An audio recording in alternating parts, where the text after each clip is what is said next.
Okay. Introduce yourself. Okay. I'm Rod Gray. I make paintings. I'm an artist, visual artist. I've been working in Melbourne probably for about 30 years. And we can talk about my work. We can talk about anything you like. Yeah, happy to do that. Yeah. Start with your work. Yeah, so I make paintings, and the paintings tend to be in oil, or when I'm working on paper, I tend to work in acrylics, and the subject matter tends to be ranging across different kinds of figurative and landscape realms, but often dealing with fire. So since about the early 2000s, I tended, across a broad range of expressionistic sort of techniques and landscape approaches to pick up elements of fire as I was going along. And so when I found there was this sort of family history that I kind of encountered in the 2010s, thereabouts, that was effectively the story of my great-great-grandfather, who was a shipwright who migrated in the 1850s from Scotland, and he set up shop in Australia and became a builder of paddle steamers, basically, along the Murray. And so once I encountered this story, I found myself quite fascinated with his building process and what sort of landscapes and life experiences that connoted. And so I looked into that quite a lot. And one of the stories that was a key factor for me in around 2013, 2014, I got interested in the fact that one of his paddle steamers had been burnt to the waterline at midnight on the flooded Darling River because it got caught embroiled in effectively like a shearing dispute over wages, and the paddle steamer was loaded with 30, 40 scab labourers who were effectively being taken up to Tulano Sheep Station to break a strike. And so when I encountered this quite monumental sort of story, I suppose, from the 1890s, I really found like I had a way in, I suppose, into my own, ancestral history, and found that intensely curious visually. And so found that really brought about a shift in my painting from being sort of like disconnected and sort of just able to just pick up any old subject and sort of see how that went in a painting, to being motivated by things that had a deep resonance in my sort of known or unknown heritage, my personal heritage. And so trying to sort of unpack that and unlock it for my painting became an obsession from about 2013, 2014. And I went on a residency up in Natura and worked and sort of visited the site of this wreck, basically, which is still on the Darling River, which, as this goes to film, the Darling River's again had a massive pollution event, and there's fish, dead fish all over the Darling, and it's been a troubled river, in recent history, but it's actually, the problems and the way in which history is being worked out in the zone of the Darling River in Australia was really beginning back then in the 1800s, and obviously for Indigenous people there was a huge transformation happening of their access to land, and their control of land and so forth was being diminished by the day almost. And so part of my sort of unpacking of my own personal lineage and history was also actually looking at what are our responsibilities in the here and now, given we have generations of presence in the country, particularly for white Anglo male like myself. There's a lot of entitlement that people bring to that sort of, that inheritance, I suppose. So for me, I wanted to unpack that and get inside what it is to be, privileged with that, and actually be able to sort of seek how a consciousness of that and a kind of sort of a welcoming of that greater awareness can actually drive a change in your work and a greater consciousness in your painting.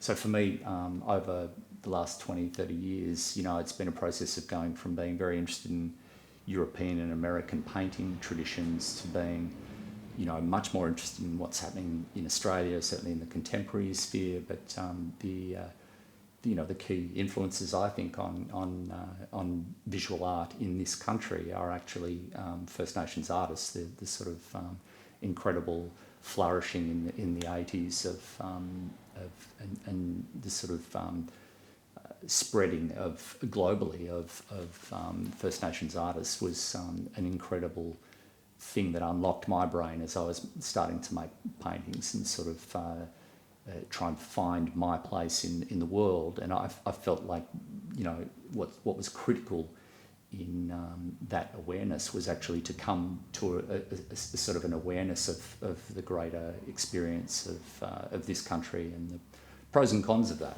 That it's not just it's not a happy, lucky country. It's actually a country with a lot of dark sort of history that's been, swept aside a lot. And I think we have a unique moment in history over the next few years to sort of start to right some of those wrongs. And there's a lot of talk about that at the moment. But in the visual art tradition, one of the things that I found as a painter was really critical was to get to a stage where I had all these sort of European, American sort of influences, but I had to get into a different state of mind, I felt, to sort of be in this country with conscience and a consciousness that sort of had a historical awareness, but also a cultural awareness, I suppose, of what's unique about this place.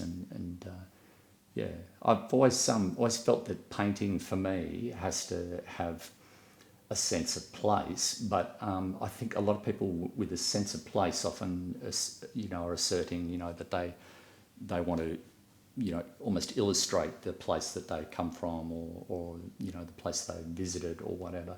But for me, a sense of place is sort of much more locked in your psyche and your sort of multifaceted experience. And so for me, making art's always a long, drawn process, slowly drawing things out of your sense of place. So the sense of place isn't just something snapshotted that you can visit and package in an artwork. A sense of place for me is often quite troubled and quite complex and quite, in a lot of ways, quite unknowable. And that's why I think art always returns to it, or sort of excels when it's divulging a sense of place and of what's unique about a right place for our psyche, a right place for our the kind of poetics of our imagination. So yeah. I don't want to get into a ramble there, but give me some questions. I mean, it seems like you kind of put a lot of responsibility on your shoulders there. Look, definitely. I think there's a degree of that I think we need to bear. I think in some ways I used to think that was something I needed to just keep out of the art. But like people would ask me what kind of work I make, and figurative, landscape. So as soon as you start saying those things, what landscape in Australia? Well, what's that mean? Like in terms of like the white landscape tradition here is very colonial and very much about sort of an entitled sense of being, and that's not a sense of being I relate to or have ever sort of operated from. So I instantly had to dig much deeper than just sort of going out and drawing something in nature. For me, that's the other thing I should mention is my work. Like I work from life from time to time when things hit me that way, but I have a much more day-to-day, everyday process of drawing, and drawing is the sort of foundation of all my artwork and my painting. But the drawing is a way of sort of getting down things that are sort of, you know, how my psychology, if you like, my sort of you know, imagination is actually processing the things it experiences rather than just drawing from life per se. So for me, it's So when I'm drawing things out of that kind of a wellspring rather than just drawing what's in front of me at a given time, you tend to need to ask interesting, challenging questions of yourself and of where you've come from and that sort of thing. So I think that actually, like the viewer in a gallery context, sort of, will do what they want with an artwork, but you need to know that it's coming from you and from your, the centre of meaning for you, and so for me, it's always got to come out of, that reasoning process you're doing with yourself all the time. Yeah. Well, looking at your work, actually, there's a lot of earthy colours, I guess you could say, and almost like scorched earth kind of look to it. And this is the first time I've heard you explain what's behind it all. I'm not sure where I wanted to go with that, to be honest. Well, I do love a rich colour palette. For me, fire. I encountered fire coming up occasionally, even when and I think I was drawn to art with fire in it from a very early stage. So I love Peter Booth's paintings and saw several exhibitions of drawings before seeing fabulous big painting show at Deutsche back in last century. But and there's just been a great big Peter Booth retrospective at Tarawara as well, and that was fabulous to sort of touch base with that again. Peter's work was very motivational for me when I first saw it. I really felt like there was something that I related to very deeply, instantly with that work and with his work. And so there's, I suppose, that rich colour palette you mentioned. So in a sense, was spurred on by the kind of paintings, Peter Booth, Arthur Boyd, other painters from that sort of, that was still in their heyday in the 70s and 80s. Peter's still obviously working now, but there was that sort of real tidal shift between abstraction and figuration, which goes on now, kind of as just a constant rather than a sort of a one or the other. But I think most artists, particularly painters, wrestle with figuration, abstraction. It's kind of like a constant sort of negotiation you're doing with formal space, or the window, and how to sort of negotiate whether you want space to recede or whether you want the touch to be totally on the surface. This is a really sophisticated set of problems that painters deal with that a lot of people don't sort of contemplate are that serious a concern for painters. They figure artists are just doing what they do, but my experience is most artists are really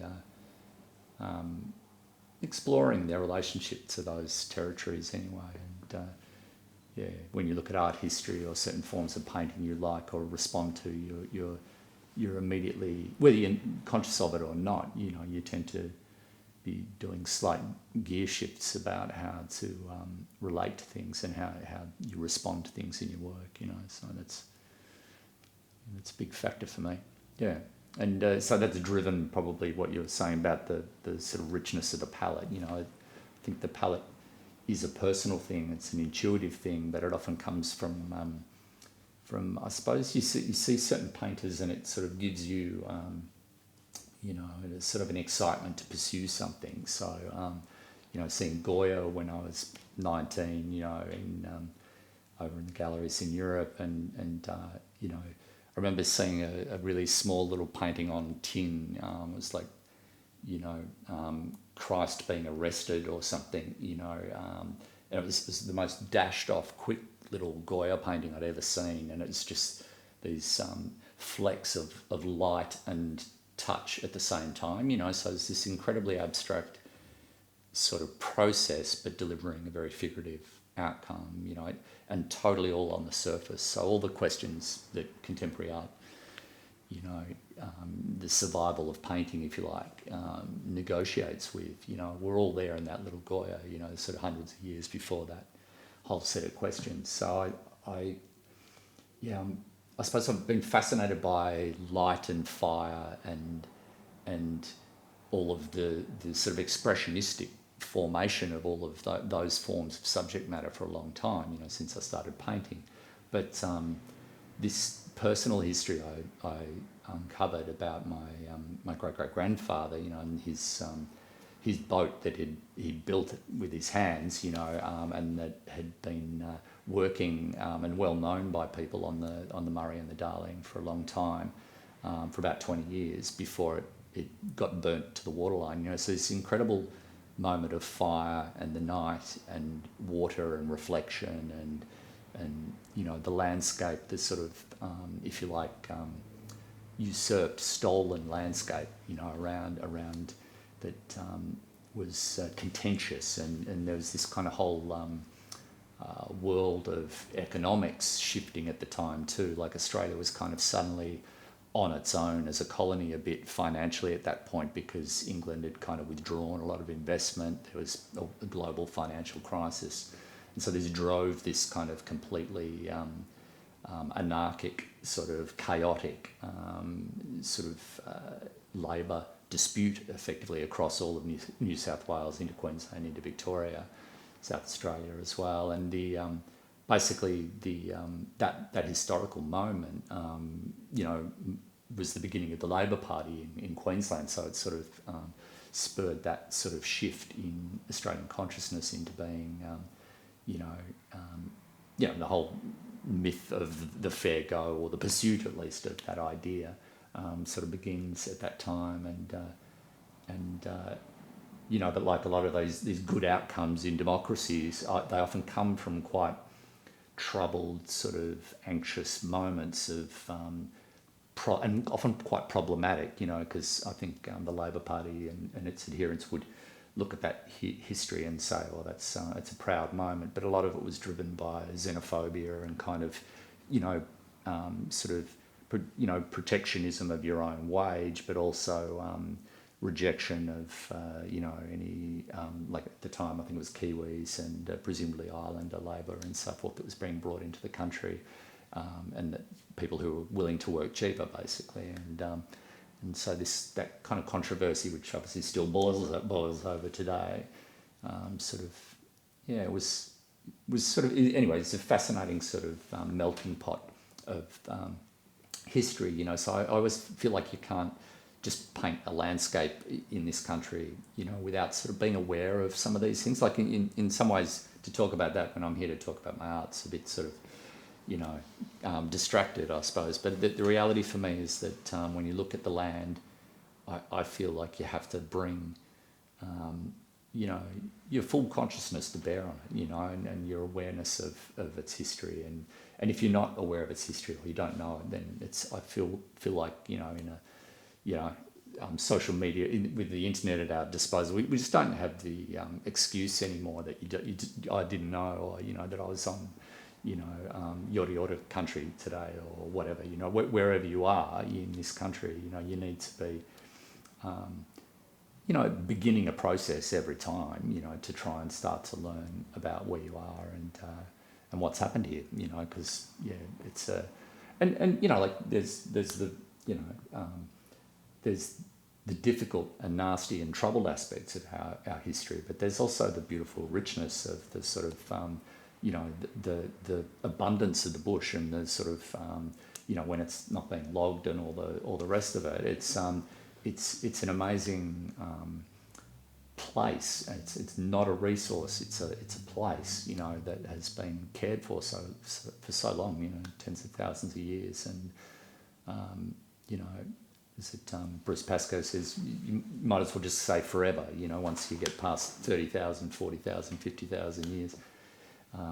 You know, this has been an inhabited land for a very long time, and that inhabitance is fascinating to me, you know, and you know, I don't have you know, sort of the naivety that I can just go and paint in this landscape and sort of draw things into my world like that, you know. Like, I think for me it feels exciting to actually engage with that, you know, the truths as they become apparent to you, and to dig deeper and find things out that way through your work. You know, for me, painting's a learning process all the time. You're always uncovering things about yourself, drawing things out about yourself, but you're also hybridizing your experiences and the things you're learning about the world around you, the kind of cultural and historical things that have happened and that are happening around us. You know, it's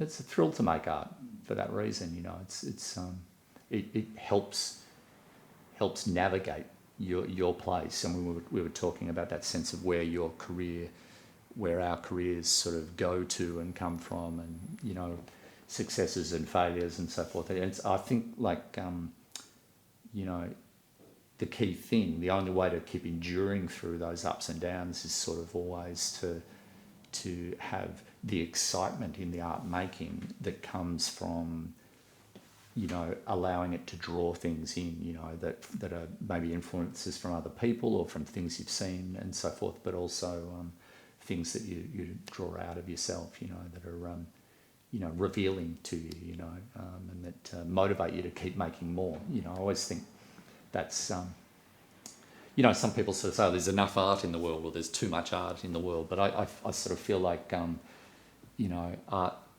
gets consumed and sort of destroyed very quickly too. You know, it's important to be aware of that, and aware that artists sort of are always in movement. You know, their careers are always going up and down and so forth. It always looks more static and established than it actually is. And you know, the main thing is to keep motivated making the work, and then it sort of, yeah.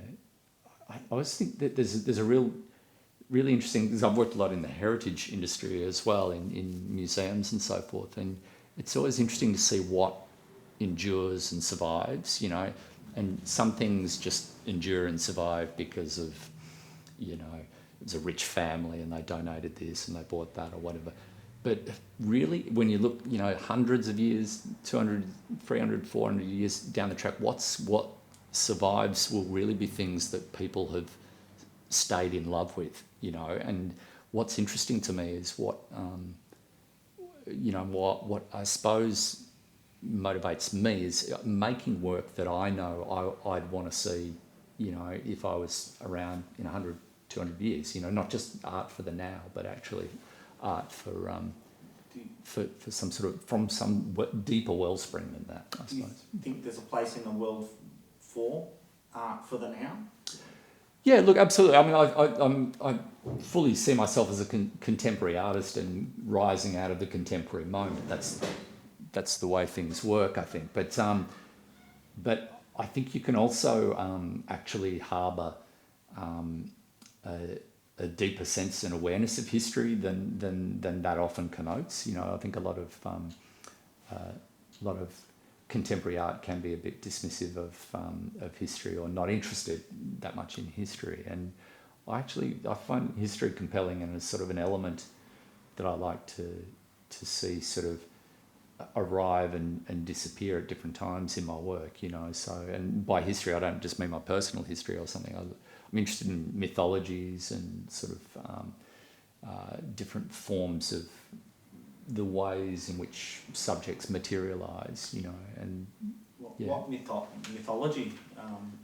Indigenous Australian or? Oh no. So I'm quite, because I have sort of Scottish and Danish lineage. I effectively look at that and sort of think. I suppose that gives me a sort of a curiosity into the different facets of European mythology that if you think about the way your psyche's formed, the way you sort of, just trying not to, I suppose, exist with assumptions, so I'm effectively looking at my own way of seeing and sort of where that comes from. And so that makes me inherently curious about the mythologies that might have formed my consciousness, and I've always been fascinated, I suppose, by those sort of the ways in which mythology effectively, wherever you are on the planet, similar, archetypes recur, and so I feel like we all, there's a boiling down stage of all mythologies where they all start to seem interrelated, or sort of that they're quite, interesting from a formal point of view. They sort of often have some very strong imagery and very strong elemental imagery. So for me, obviously, it's fire and water are very, key elements for me, and I think that's the case for many artists. A lot of artists are interested in the elemental world, and because they're working with this sort of magic, colourful mud, and making art out of it, or working with stone if they're a sculptor, or with found objects, whatever. You're working with things that have a rawness about their origins, and that I feel like that even alone sort of makes you feel like you're tapping into mythological sort of areas, so you're delving with, was it Hephaestus or whatever, who's like the sculptor of the gods, or was working in hell or in the fiery place or whatever, was developing tools and so forth, and making things always. And that sort of interests me. That sort of, I suppose, like when you look at fire, that there's this enormous, back catalogue you can look at. You can look at fire in the here and now, and the fire in the here and now I do look at, like the fire experience of bushfires and the loss of Indigenous fire on this country, and the devastating effects of that. So that interests me and obsesses me as well. But it's it's like when you start to, like, for me, my art's always opening cans of worms, basically, and you're looking into these areas that spiral off in all directions, and that's fascinating for me. It sort of drives my, I suppose, the everyday nature of my obsession to paint. I love seeing where that takes me. So, and obviously with fire and flood and rain, storms, the orbit of the planets and the stars and so forth. These things recur in my work a lot because I obsess about those things, I suppose, in the same way that I think the ancients did. That we all feel. I think we all feel that sense when we're in an amazing sunset or an amazing sunrise, or you're seeing a landscape lit a certain way. That it's not just like I was in sunshine at the end of a working day recently, and it was just this totally grotesque sort of landscape, industrial landscape, but it was and like abandoned grassy fields and rubbish everywhere, and these huge shipping containers and things. The kind of Jeffrey Smart sort of heyday sort of space, I suppose. But it's there was something instant about it that was like kind of timeless, just because of the light, the quality of the light, and it was that sort of gloaming light that sort of rendered these factories and so forth in this sort of sense of light. Now, when you're making art, you get driven. You can make 100 paintings out of just that one experience. So for me, it's not about being in front of something. It's about honouring that sense that you have in those moments where you see something that's beautiful that almost shouldn't be, or that you can't quite fathom why it's beautiful. So it's that not being able to fathom drives paintings for me, like seeking why that is. Is it just warmth, wanting to see warmth on a surface, that's going to be a factor, but it's, and until you start painting it, you don't really, have an answer to that question, and the painting can only ever begin to answer the question, and that's thrilling for me, the pursuit of that answer to that question. And you mentioned, you might have mentioned this earlier actually, but do you paint from a reference or from life, or do a lot of your paintings have a kind of dreamlike quality, and it almost looks like they come from within your imagination? Yeah. Well, it's good that they do, and I certainly pursue that. And probably, I'd say sort of 70% of things probably are more drawn from imagination, from drawings, that come out of dreams, or from things. I love. I actually watch a lot of film, and films. One of my favourite things in films is half-glimpsed pictures, where you feel like you've seen something in the background, and we actually get it day to day as well. You'll see something, and you think you saw something, and you kind of more clearly see it, and it's not what you thought. But that idea, that thing you thought you saw, I always feel like that's your subconscious projecting out a want. It wants to see that thing, and that's I'd say that's a really formative, early and maintained feeling for me in the impulse to make art, is the need to see something. So I grew up in a pretty culturally, devoid sort of suburban wasteland out in eastern Melbourne, and far eastern Melbourne, and I often think, you hear about some people who had beautiful sort of idyllic, farm upbringings, or able to wander in green fields and so forth. And it was all, bland and suburban for me. It wasn't even really good canopy and so forth. It's very sort of raw and open. So for me, art's always been about not making images of things that I know or that I've seen, but making images that of things I want to see, and or that I feel an impulse for, and because that's how art began for me as a child, was that impulse, that sort of need to see something, and once you really start to fan that, that really drives a lot of your creativity, and so in answer to your question, in terms of. Yeah, so I definitely also, on top of that, I'll definitely see things, in the newspaper, or, social media, what other forms of encounter you have with visual matter. I'll definitely see things from time to time, and there'll be something there I have to channel, and I'm not sure what it is. Sometimes, for instance, I've just finished a little painting of. I think it was Beirut, where there was this huge explosion that rocked the whole town. Fertilizer plant. Yeah. And it was and there was this photo, I think it was even a month or more after the event, and it was a photo of the ruined building with this, it's kind of like a priest in the foreground with a stretch of water. And so just that landscape and the ruin. So ruins have always been a fascination for me too, and a recurring hunger to depict ruins and explore that. So, and to kind of get beyond the European picturesque tradition and find what an Australian ruin is. What is my personal interpretation of a ruin, and what that can connote. Because a lot of my favourite artists have made those sorts of images, so I think it's come from that place, but it's also, it relates again to this thing of needing to see something itches in your mind, that you need to make come into your orbit, and see before you. I think I lost my point there. Where else? But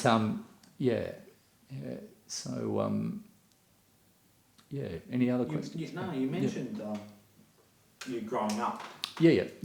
You very well, know art history very well, and sure.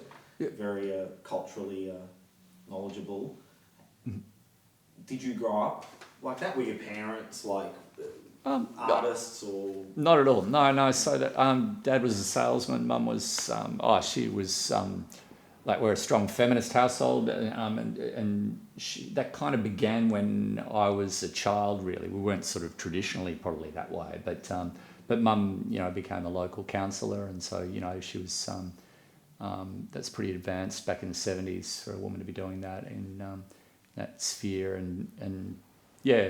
So, but so I suppose like there wasn't. My uncle had painted, but like a Sunday painter, like doing copies of Hans Hysens, and so there was an oil painting on the wall at home, a copy of a Hans Hysen, and a good one. It was very good, so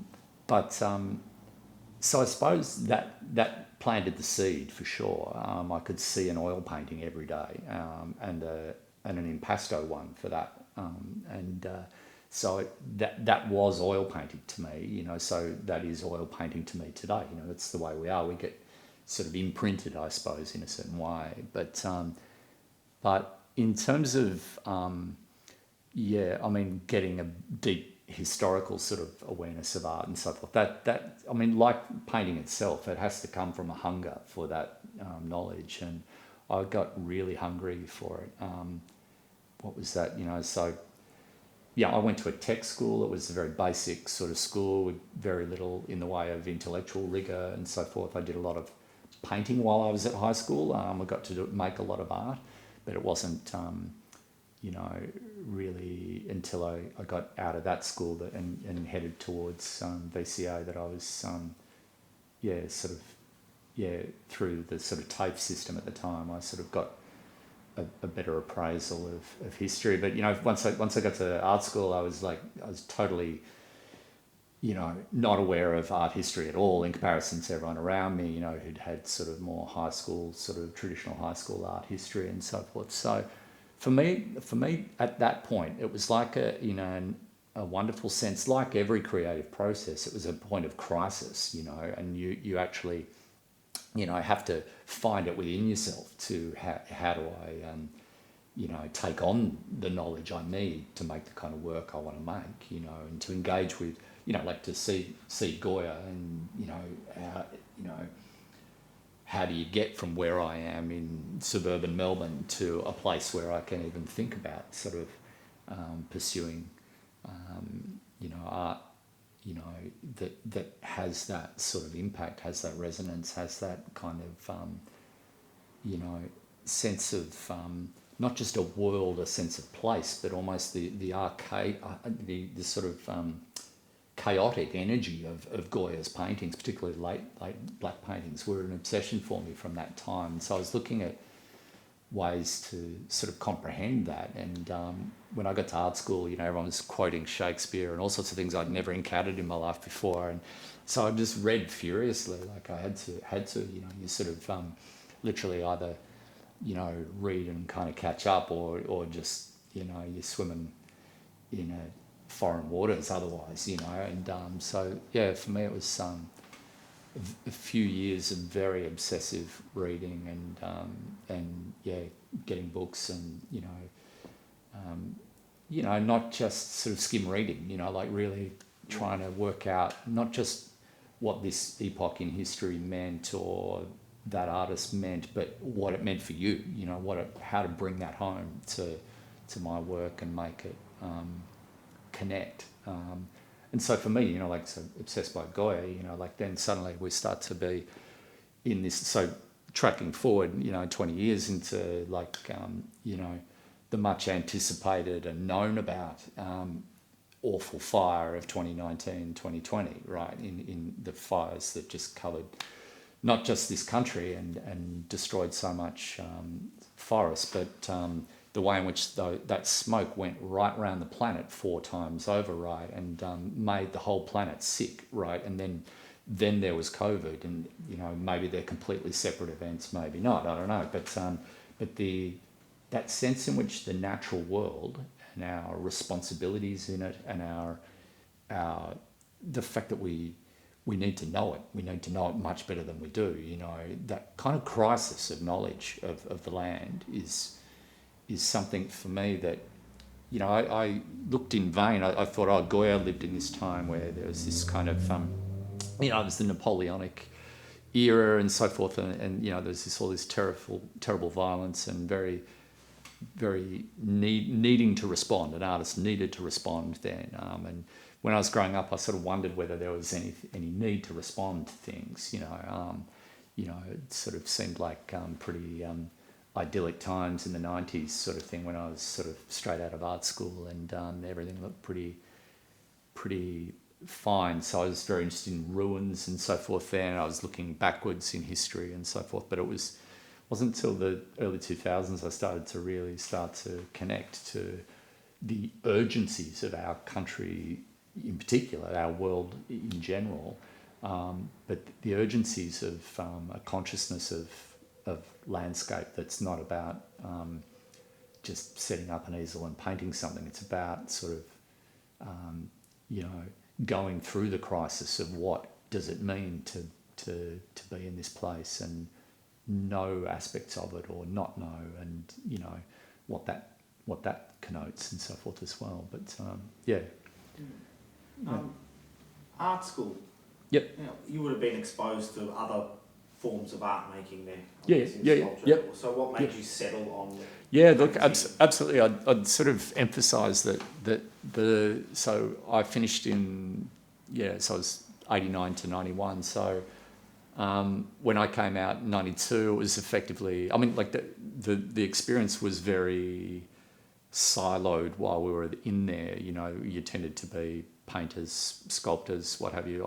I did a lot of printmaking while I was there as well, and I had a good friend who was a photographer who was doing a lot of drawing and stuff. So I tended to gravitate towards the people who were much more experimental than the silo model.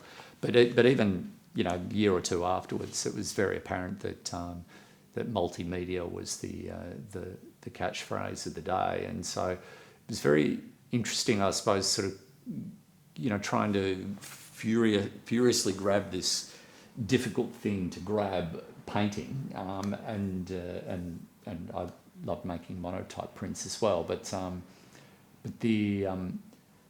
be trying to get your head around this thing that was one thing was hard enough, but it was it was a challenge to sort of have the landscape, I suppose, change very dramatically at that time into being very wide ranging, in media. But so for me, I think at the time that was like a crisis. But I look at it now and I'm very, I suppose, excited by I sort of feel like it's a much broader family, the way art works now. And so, I've got lots of interest, I suppose, well beyond painting in the things that I like. I just went and saw the Alexander McQueen exhibition just recently. Like my daughter's hugely into fashion and so forth. So I'm sort of, I suppose over time I have a deeper appreciation for the reasons why the medium, singularity, I suppose, has shifted for artists over time. And I love experimenting myself in different mediums. I love the material quality of, timbers and papers and so forth. So for me, it's almost not even about painting. It's about certain materials called to me at a certain time, or have a subject I want to deliver, and it, if that was a video thing, I'd do video. But it's just not my sort of general calling. My main calling has been to painting, actually, and I still keep thinking of Goya and seeing the Peter Booth exhibition when I was young. That kind of fired my first impulse, and your first impulse is a true one, and you've got to really try and honour that as well. It sort of tends to be the thing you go into when you're long hours in the studio working. If you're working from a thinner place, of just some recent thing you're hot for, that you're going after, that's new, it can leave you a bit sort of cold, I think, over time. And for me, it's got to be you've got to feel passionate about what you're doing. So for me, it's got to be a deeper wellspring that you're working from. And been I suppose, always driven by finding, so since art school, it was always very, very kind of, there was a kind of a competitive mood when you're at art school, and I think everyone feels that when you're at art school, and you feel this need to get beyond that when you get out of art school, and that was very, very profound for me, to be able to sort of be in my painting space, be in my studio, and not have in the back of my head, the words of lecturers or fellow students or whatever, I'd much rather have, history sort of breathing down my neck than people who I knew and, who might have judged me or had prejudices about me or whatever, like that you have, that you sort of track with. So, it's a complex thing to do, dive into. I think anyone's art school background is a bit of it's a wellspring of positive stuff. It drives your work, but it also complicates, muddies the water often, at least in the first few years, when you come out of art school. So, if anyone's listening to this who's going through art school or something, hang tough and get through it as best you can. But, there's, life's so much more complex than that afterwards, and more forgiving in some ways and more relentless in others. So, take it easy. Actually, I've got what I think you might find an interesting question. Yeah. In a funny time now, you've got things like AI art generators. Oh, yeah. That can make a painting, what looks like a painting on a screen anyway, in a few seconds. Yeah, totally. How can you... Like, what do you see that doing? Like, how is that going to affect art making, artists, painters, specifically? Yeah, I've had through social media. I must have had 5 or 10 over the last fortnight or so. I've made a post on social media, and I get all these requests for, I'm going to buy your image for NFTs. So, and I think it's just a scam sort of thing, but it's that's my understanding of it at the moment anyway. But I think it's a related issue, to the AI question, and it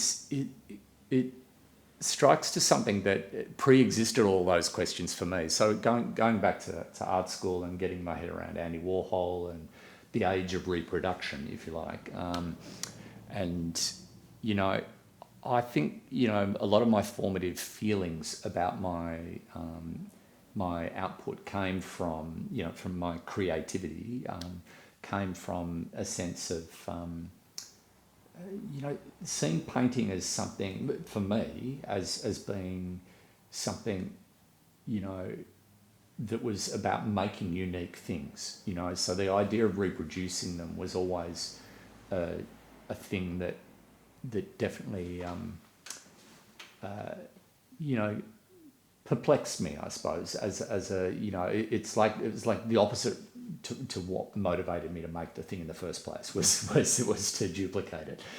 Part of what makes because there's so many images out there. And photography is obviously able to do so many of the things painting used to traditionally do. So like reproduction. The only thing that makes painting worth doing is its uniqueness, its individuality, and and the reproducible nature of it always was a vexed thing, even when I started painting, which was long before NFTs and AI. But to answer that question, I think AI art will always get more and more complex. So we're always in this sort of we're always in this nascent phase of history, aren't we? Of thinking we know or hoping we know, and then we're going into this brave new world where things change so dramatically. I'm excited, I suppose. Again, like painters should have been excited when photography arrived, but you only know that in retrospect that they should have been excited, because for them, a lot of their training was about sort of you know, reproducing reality, you know. So for them to, you know, paintings, you know, the threat to painting from photography was very dramatic at that time. But I don't think that AI is 100% knowable at this stage. I think we're still in this sort of learning phase about it.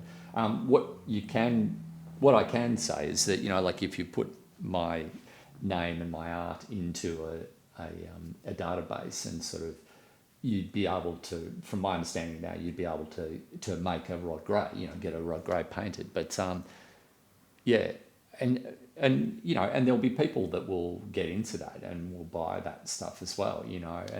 But that cuts to the fact that there's always been people who will always buy, you know, like IKEA art or whatever, you know, like there'll always be those people, and you can't pretend they don't exist. I mean, you can pretend they don't exist, but they still exist.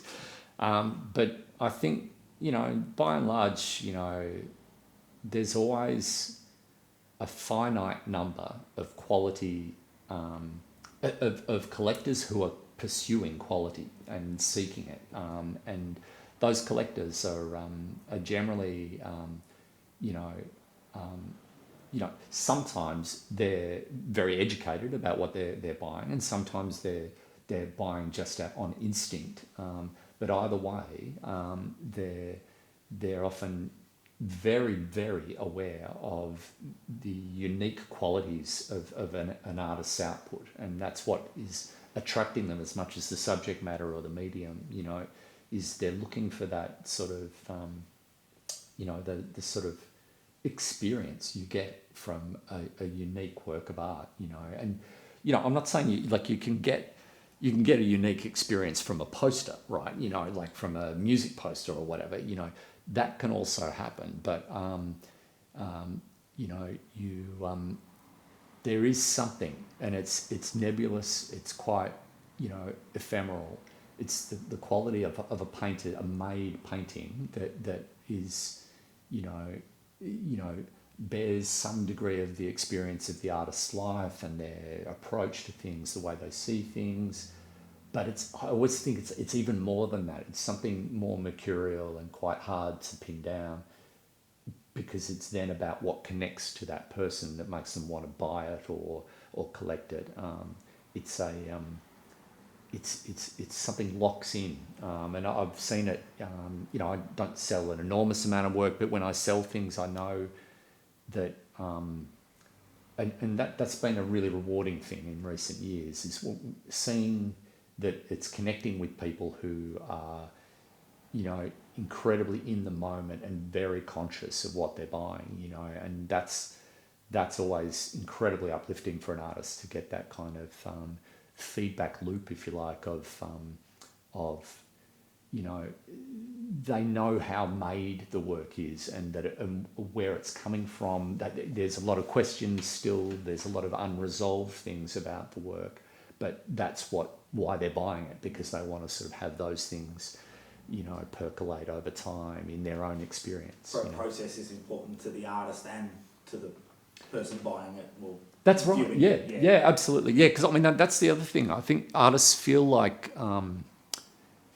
what they're doing is just making end results that then a collector will buy or not buy.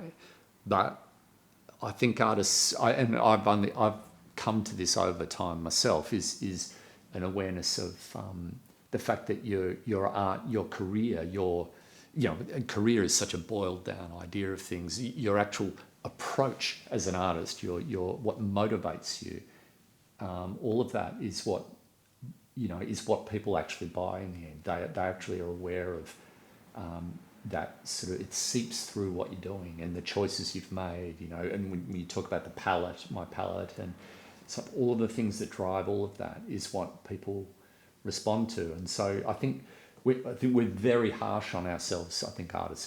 You heard me saying that in the early phases of the interview, you know, the sort of historical self-consciousness and so forth. But, you know, I heard a great quote from someone recently, musician Flying Lotus, who was saying that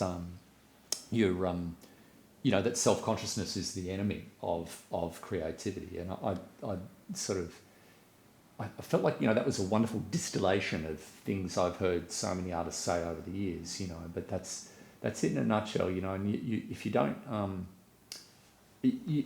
like I think it's important to be aware and to be self-conscious of the world around you, but when you're making art, it all has to walk out the door, it really tends to only become a sort of an effective process that then a collector can connect to when it's got that sense of your self-consciousness having left the room, so you become kind of one with the work somehow. And I know that sounds quasi Zen or whatever, but like it does happen. Technically, you'll be mixing colours and making things in a reasonably conscious way at the start. And then for me, Renato's came to the studio recently and couldn't believe the state of my palette. It's this kind of very organic thing, and I think it's for me. I think you need to, sometimes you're making order out of chaos, and sometimes you're making chaos out of order. That's the nature of the hotbed of the studio, I suppose. Is you're kind of trying to work something that's intentional into being something that's a surprise, that's actually reveals to you as much as you're trying to reveal your ideas, and so I think though that I don't think answers the question, though that image doesn't really answer the question of AI. I think it's why AI will likely always miss the approximation of an artist's output. I've recently read about Nick Cave, was being asked the same question about his songwriting, and because you can put write a Nick Cave song about apples or something, and you'll get a certain song, and it's because the other thing about AI is it's people, it's ultimately people putting content in with their biases and their projections, and the AI sometimes will eventually get beyond their biases and projections, but generally speaking not. Generally it on feeds into the system their biases and perceptions of things, and so in a sense what you get is a hodgepodge of stuff that sort of insults the idea of creativity profoundly.